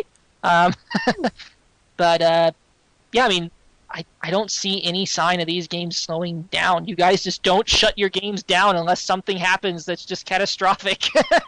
Agreed. And, back in the day, everybody thought that an MMO would have a shelf life of about 5 years. Now we're just sort of going, well, this is pretty cool. How can we keep these games going longer? How can we make it easier for people to play? It's pretty neat. So, did you want to ask her about her website? Oh, let's not. Oh, come on. Go I love your ahead. website. I do too. It I is, wish I had time for it. I have to put a new comic up. It's been 2.5 years since I put anything new on there. It's horrible. It's www.thebrasse.com. I'll put it in the show notes. And I love the comics. I've been kind of disappointed there hasn't been one in a while. Yeah, I need to find the comics take about 8 hours to do.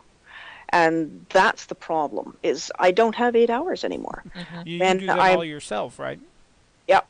So I'm either at work, or I'm at home playing games, or I'm at home working, or I'm at home playing games. Well, plus I have goats and chickens and 8 dogs and, that sort of thing. I stay very, very busy. And so something had to give, and unfortunately it was the comics. I would love to do them. I could probably do a comic a day just about what we do here at SOE on a daily basis. The stuff my comm team says, that would make a comic. I'm like, good Lord. I could probably make comics for some time and not get fired.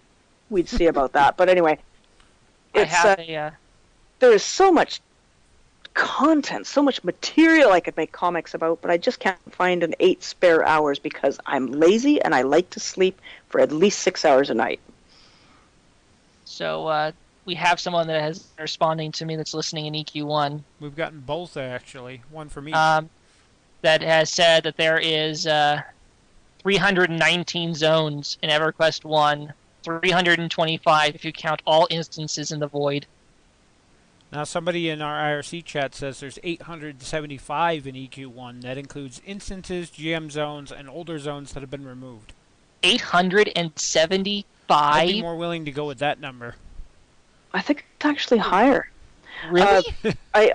Well, I'm going to find out. If you could please take the names and the guesses, I will do my best to get as close a figure as I can from the dev team, and we'll provide a prize for whoever gets closest. You got it. Yeah, I actually have the few folks who have been sending me tells here. I have their names written down. So yeah. We'll send them. I don't know, a prize package. We'll send them a poster for EQ, and we if still they have weren't, some swag to give away too. Send them some apps, prizes, station cash, and whatever else I can lay my little hands on when Amy's not looking.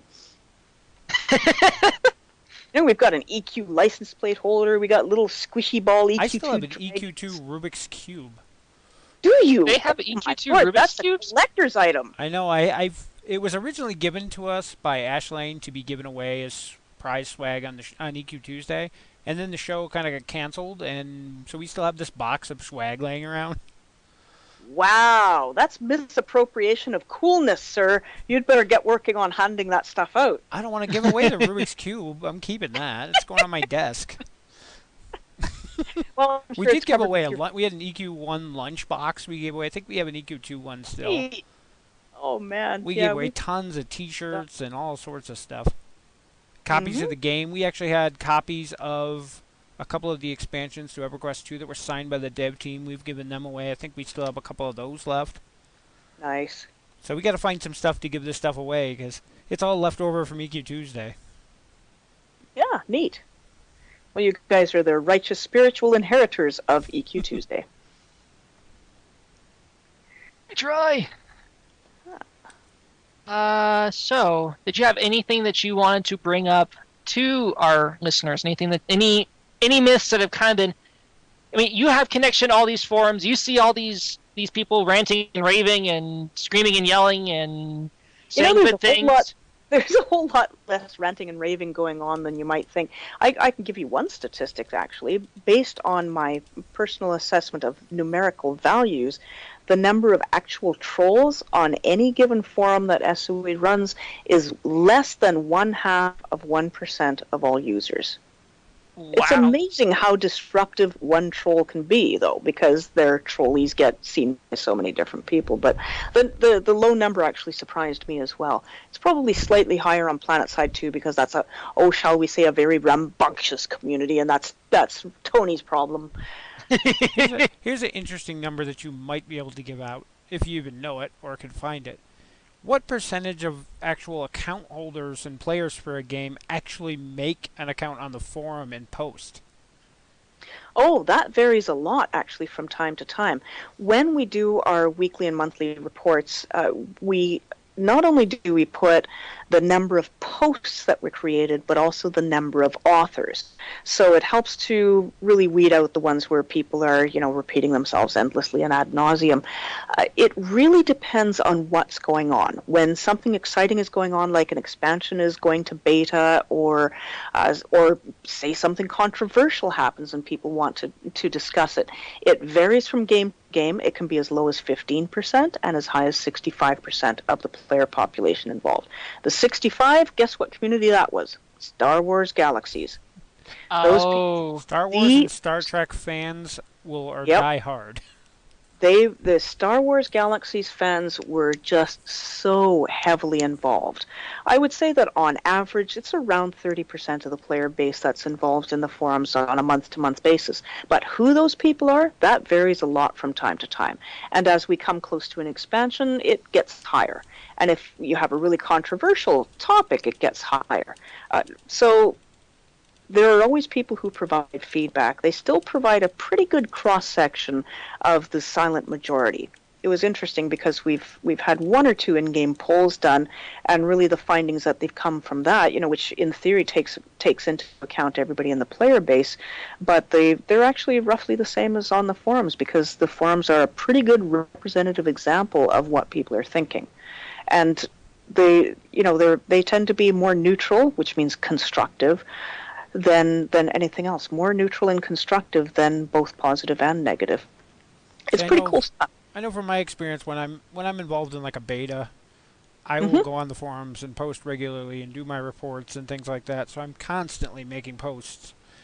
And as opposed to, say, EQ2, where I didn't get into it till after it was already out and I was just a normal player, and I think it was 3 years before I ever even registered at the forums. Oh, sure. Yeah, I was not a big forum user, ever, as a player. When I'm playing, I go to the forums if I've got a technical issue, or if something happens that I'm not happy with, or maybe I'm really delighted by a very cool quest line that I just finished and want to let people know. Those are the times when I will post to a forum as a player. The rest of the time, I don't post. I love reading the feedback that people do take the time to do, because in some respects, maybe it's a bit of a meta game, because they like to be heard, they like to share their information and their opinions, and in other cases it takes a lot of effort to take the extra time to go to the forums or Facebook or Twitter or fan sites, wherever you are, to put those opinions in writing. It takes time to do that I'm normally playing a game instead, because I'm lazy. I have to be highly motivated to post as a player. To SOE's credit, though, I remember back when we were doing the particle revamp. Do you remember the particle revamp for EverQuest 2? And a friend and I were, we were reading all the feedback, and there was just so much people saying, we don't like it, change it back, change it back, change it back. Right. Well, my friend and I were like, why don't we actually just try and offer some feedback? And we went in, we offered that feedback, and practically every single thing we asked for got put into the game. To your guys' credit, if it is constructive, you'll take it. Hey, it took way 5 we handled... years, but I finally got a quiver. I know a certain person in the player community who's still waiting for nunchucks, so, whatever knows. But I will say that feedback is very important, and I hate it, I love it. Those are useful feedback items because it gives you a general idea of what people think. But when people actually get into it and start analyzing, why don't I like it? Or what is it I really like about this? Or I don't like this, but if you changed it in this way, it would be really useful. Those are the ones that really get passed on to the devs. And the devs don't necessarily always have the time to post feedback, but if they're not reading it themselves, they're getting it in our reports. And believe me, constructive feedback is worth its weight in gold. I was just going to say, it's the difference between criticism and constructive criticism. Oh, huge. Anybody can say, I hate that, but if you say, I hate that because... Yeah. And give them something to run with, too. Give them, like, an alternative that is obtainable. Right. Not completely and totally scrap it and go back to work. Well, for instance, on the PlanetSide 2 forums, we just instituted a change that allows people to upvote or downvote various forum posts, depending on their opinions, because we found that for the lazy people like me, it's easier to click an upvote than it is to, post, I'm fully in support of this, that sort of thing. Right. Or if something's completely ludicrous, I can just anonymously click on a downvote and be done with it. So we're just trying that. And although PlanetSide 2, they're a fairly progressive community, we've still got people who say, I hate this! And then you got other people who say, I love this! So the answer to both is, we're trying this out. We're going to see how this goes. This is something that we think will be good for the player forum community, and if it is, well, we're not going to say that we might not try it on other games. Mm-hmm. Some of the games might be too traditionalist to really enjoy that sort of thing, but there's nothing wrong with trying. You can always take it out. I think the minute you stop evolving, you start going downhill, though. We're always looking for new things to try. Mm-hmm. Keep the things that work. I was curious if we could try, because I am getting a lot of them, game-specific questions. Oh, we can try, but I can guarantee that I'm not going to know most of the answers. Keep in mind that as director of community, I'm a generalist, and I maintain a team of specialists who know a tremendous amount about the games. So what I'm going to suggest is, I'm going to predict that I can't answer most of the questions. I'm going to suggest that you, say, invite Cleaver on, Paistro, to talk about EQ. To invite Colette Murphy, that's Dixella, on to talk about EQ2, or invite both of them onto the same show and double whammy them, because they will be able to tell you anything that they know. They can probably also tell you about development trends, as long as these are things that have actually been decided and they're not, releasing information we're saving for announcements and that sort of thing. But go ahead, try. I'll reveal my ignorance. Yeah, I was going to try to bribe Nathan McCall, Keithel, and Adam Bellengreth on the show, so we'll have to see how that works. Oh, that's great. So Nathan and they just submitted today. Let me see if I can find this. Oh, yeah. This is what you're going to want information on, and I can't release it. I'm looking at a huge email here for the new features and returning features for Brew Day and EQ2. Don't you wish you had that? Now she's just teasing us. Yeah, that should make fun of us. The reason why this is cool is because I have a copy of this email, you're going to read about it really soon on the site. This is neat. We're getting there. Yep. Keithel is the big events guy. He also writes a lot of the story and quests. He is so into these events, and he loves the player feedback and really takes it to heart. So he's one of those shining examples of a developer that all of the community team loves, because he's so responsive and so into it and so enthusiastic. Mm-hmm. So, yeah, I'm looking at screenshots now. Ha, ha, ha, you can't have them. But you'll get them soon. See, I answered one of your questions for you already. What's that? Somebody wanted to know if you could tell us if there's going to be paladins in EQ next. Barred door, closed door. Her That's what I key card told does not work. What you do is, as soon as we start talking about EQ Next, and you can believe me, the pressure is huge for the dev team to talk about it at SOE Live. And because Smed has said that, as you all know, he said that, we'll have something by the end of the year. I don't know what that's going to be either. I can speculate along with the rest of you. It ain't going to be the full game, I can tell you that. It's way too complicated. I was going to say, why you brought that up, there was a quote in an interview from Smedley. That's correct, on Gamma Sutra. Yep, that was going around where he was quoted as saying something about being able to get our hands on something that they've been working on, and he didn't mean a beta. That was in that was a fanfare. Beta, and that was after that was in Gamma Sutra interview. I think it was from like 2 weeks ago. It's the sort of thing that gives PR heart attacks, but it was an interview at the end of don't believe me, these poor PR. I would not want that job. And after the whole web exploded with speculation about, oh my God, the game's coming out this year, this is going, and he acknowledged this, and So what I'm going to say is that, in my personal opinion, the game is not going to release this year, because if it was, we would already have more information on it on the internal side than we do. But I do have a kind of an idea, and I can speculate, but I'm not going to speculate publicly on what it is they do plan to release. But you know that SOE Live is going to happen before end of year, so I suspect that we'll find out then. Beta. I'm eager to know as you are, believe me. Here's the quote. Someone's saying that you should hack the door. I got the actual quote here that sparked the whole controversy. It says, players will have to wait a bit longer to try it for themselves, but maybe not as long as you'd expect. Players will get their hands on an actual release version of what we're doing late this year, and I don't mean a beta. Oh, dear. Right. But a release version of what? Exactly, and that blew up from there. And I will tell you that most of the speculation from those of us who have no freaking clues, so take this with a grain of salt, it's going to be one aspect or another of a sandbox game. Something that can be put out. I mean, you know that in the past some companies have released things like, the player character or the character creator. That's been released in advance of games.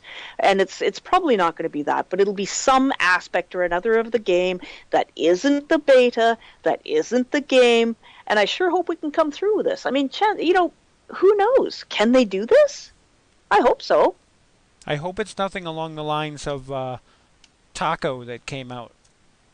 The agency covert ops that came out to get everybody excited about the agency game. Understand that when we messed around with Facebook games, that was one of the experiments that SOE could afford to do. We tried several Facebook games. We looked very hard at the revenue model and the content model and what was required to keep these games going, and we went, no. So, we got out of that because that was one of those experiments that didn't work for this company. I know, but I was using that as an example of something they released to hype up something, and then it never happened. I hope it's going to be cooler than that. But I don't know. Believe me, I really want to know. I'm going to take a crowbar to that door. Or a barb, as this other person is a barb to tank the door.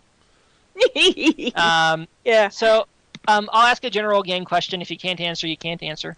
For a while, there was talk of new character models in EverQuest and EverQuest 2. I think EverQuest 2 is more of a skeletal revamp that they were working on.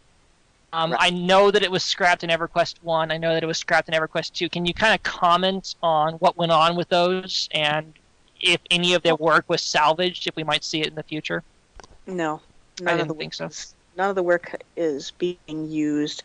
You do know that EQ, of course, got the Heroes Forge stuff, and they're continuing to work on that. That's all I can say about that particular topic without, telling people what's coming down the development pipe. I don't think that they've talked about what the next feature for Heroes Forge will be. But no, there will be no character models that I'm aware of for either game. Okay. And I would know if they were working on them. And I would, if I knew that they were working on them, I'd find some evasive answer that would allow you to speculate more. But they're not working on them. And I think the reason for that is because it's just a ridiculous amount of time. If they rework the models, they have to rework all of the armor as well. So it would be very hard to do it cost effectively. Now, I'm not saying that it can't be done, I remember, because I anything believe can at be one done if point, there's enough money at it, or if there's an advance in technology that allows them to do it in years to come. That's why I'm saying you can never say never, but certainly not at this time. Not that I've even heard mention of. I believe at one point it was speculated at Fanfare that the reason they were looking into the skeletal revamp was so that it could be easier in the future to make those armor sets. Because right Yeah. now, I can't remember the exact number, but they have to make so many different copies for each male and female for each of the 52. races. 52. Ridiculously time-consuming. Ridiculously So time-consuming. the idea proposed behind the skeletal to change was that it was going to allow them to shape the items to fit each one without having to make each one individually. It's a good idea, but It still is a an lot of time. excellent idea. It's one of those things where hindsight is 20/20. For both of those games, it was just well, here's the character models. In EQ, of course, they did revamp the character models once, and my dwarf completely lost his butt. That was very sad. Aw. Do you remember the old character models in dwarves were nice little square little things, and then I got this tiny wee bum in me new dwarf. Anyway, yeah, at this time, I don't think it's going to be technically cost effective. But who's to say that next year we don't hire some brilliant young modeler who goes, "Oh, obviously it's completely easy if you do X, Y, Z." Bing. We didn't even think I'm not sure how they do it, but the character creator in Star Trek Online has amazing amount of options and details. Yes, Unibody skeleton. Granted, One skeleton. Yep. you're not always seeing your character either, so I'm sure that has something to do with it. That's true. I've found in my decade or two of playing that when I have a really detailed character creator, I spend tons of time on it. But once I'm in game, do I ever see my character from the front? No. I see it from a 10-foot distance from behind. I don't know. It was important for me to make the character pretty to start with, but I never see it. And I know some people have picked on the character creators in like PlanetSide 2, but when you have 200 people on the screen shooting at each other and moving around, you don't want your computer to lag down trying to load every little facial detail on 100 other characters. Yeah, PlanetSide 2 is an MMO FPS, but the frames per second in that game would go to absolute poop if you added more detail to those models. They are constructed precisely to allow 300 people to be in a battle at a time. You could tell because it doesn't really lag at all, even in those massive battles. Oh, it does for me because my internet connection at home was terrible. Aww. But it would be far worse if the models were any more complex than they were. They were specifically designed for that purpose. Well, they're not customizable. We have one more question for you. Mm-hmm. It's a question we've now been asking for the last couple of shows, and we're just going to go ahead and roll you into it. What have you been playing for the last couple of months or weeks? What have you been playing? What games have you been playing? EQ2, PlanetSide 2. Those are the two givens. I dabble in EQ still from time to time. I actually enjoy Free Realms. It's kind of a funky little game. And Clone Wars Adventures, I love the mini games in those. So I play all of those games for our SOE games. Now, and I haven't been back to play my Vanguard Goblin Shaman for ages, and I really need to get back in there. I know they put in stuff recently. Externally to SOE, I play League of Legends. My main characters there are Kog'Maw and Cammy and Lulu. Those are the ones I have the most. Oh, that is awesome. Yeah, and I also play Lord of the Rings Online, and I play Guild Wars 2. This is why I don't have time to do the comic. And I'll play pretty much any MMO that comes out, at least for a period of time. I played a character in World of Warcraft up to the max level of 60 when that was there, and now I'm way behind the curve there, but I've kind of lost interest in that game. They just didn't hold it for me. No. Star Trek Online, I played that. I played City of Heroes, City of Villains, Champions Online. It's a shame they should close down City of Heroes. Yeah, it was a good game. I don't know why that decision was made. I really don't know what their subscription numbers were or what their revenue model was, but I can never second guess somebody else's game. And lots of controversy. I play a lot of games. Any decent MMO that comes out, I'll play. Now, the question is, do you play them because of personal enjoyment, or do you play them for research, or a little of both? both. I think that anytime anybody who works for a gaming company is playing somebody else's game, you're always looking for, oh, wow, they really did this well, or man, I'm sure glad we didn't make this decision. That's constant, and that's just subliminal. But the games that I listed, like League of Legends, Lord of the Rings Online, and what else did I throw in there? Guild Wars 2, I play them because they're fun. You can learn your lessons from games. If you don't enjoy them, you can still learn the lessons and move on. But those are the games that I've been playing over the last few months. Yeah. Very cool. Yeah, I've been kind of enraptured with EverQuest, and my friend and I have been playing Rift. Oh, Rift. Yeah, I played that for quite a while, and then I just stopped. I'm not sure why. I think that the Rifts themselves became more difficult to do as the player population spread out and moved.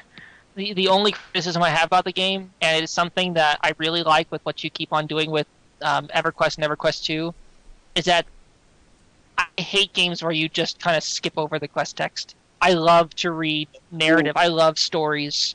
I'm going to say that. EverQuest and EverQuest 2 have been really good at continuing to put in good narratives that you want to pay attention to. I am really glad to hear you say that. Yeah, That's not actually everyone just clicks through quest dialogue. Yeah, I certainly don't. And there are games that I have played where I just skip right past it because it's not fun. Other games, like another game I'd like to go back to sometime is Warhammer Online, because they got the Warhammer milieu really good, and I loved reading the quest text in that game. So I want to go back and play that sometime when my interest lags. I need a fresh game every once in a while. When I go home, I go to play for fun. So I can log on to EverQuest 2 and have a great time. I can log on to Lotro and have a great time. And yes, I read the quest text in both those games because it's well written. That's one of the big things in Star Trek Online that's got my attention. More so of the player-made quests than the actual company-made ones, which is funny. But some of the people are die-hard lore fans. The quests they write in that are amazing. And that follows up on Smed's statement that the future lies in user-generated content, because those players put so much effort into those missions that they create that if you've got a dev team and they have a fixed amount of time to put together an expansion or a zone or whatever it is, the players don't have that restriction. They can spend as much time on it as they like. So user-generated content, I have to agree with Smed. It's the wave of the future. And I think that as long as it's supported by a really solid game mechanic model, I think that can work very well. Mm-hmm. Anyway, I love the future of games. I love the fact that I turned 50 this year, and I love the fact that by the time I'm 75 and in a nursing home, I'm going to have amazing games to play. I just don't see it going any other way. Makes me happy. Gamer until the day you die, basically. Yeah, I'll probably also be working until the day I die, but yeah. Well, for one thing, my husband's handicapped, and so this is a way that we can both enjoy the outside world without having to venture into the outside world. He can't walk for miles or go on hikes with me, but we can traverse every zone in Norath, new and old, together and have a great time. Yeah, it's a wonderful social environment. You heard it here. Brasse is either going to die playing a game or designing one. You're darn right. But anyway, so 2 hours have passed now, and I think my dear husband, whom I do love, is going to have me shot if I'm not ready to leave work soon. About to say we are out of time.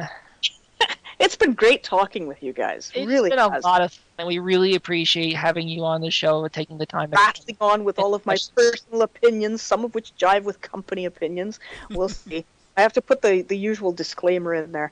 It is a great company, and it does allow a lot of individual thought and opinions, and I love working here for that reason. Well, maybe we'll have you on again sometime if we can think of some more good things to talk about. Maybe you can give us some talk about exclusives when that card starts working. Yep. EQ Next and SOE Live, and we're going to have tons of stuff to talk about this year. So with that, I'm trying to bring up the right windows here. You don't plan ahead. You should plan ahead. Oh, serious. Planning ahead, that's for sissies. Exactly. Well, thank you for joining us. It was nice having you on. getting some inside information that you'll probably get yelled at It was for great. later. Yes, we got you fired probably 5 times this show. No, I don't think so. On the same note, this is the first show I think Zev hasn't got fired, so. He averages about 3 a show. Jave. And I have one more Jay. question I got to throw in there because I'm being yelled at. Okay. Is there going to be a summer fireworks festival in EverQuest 2 this year? It's not on the calendar.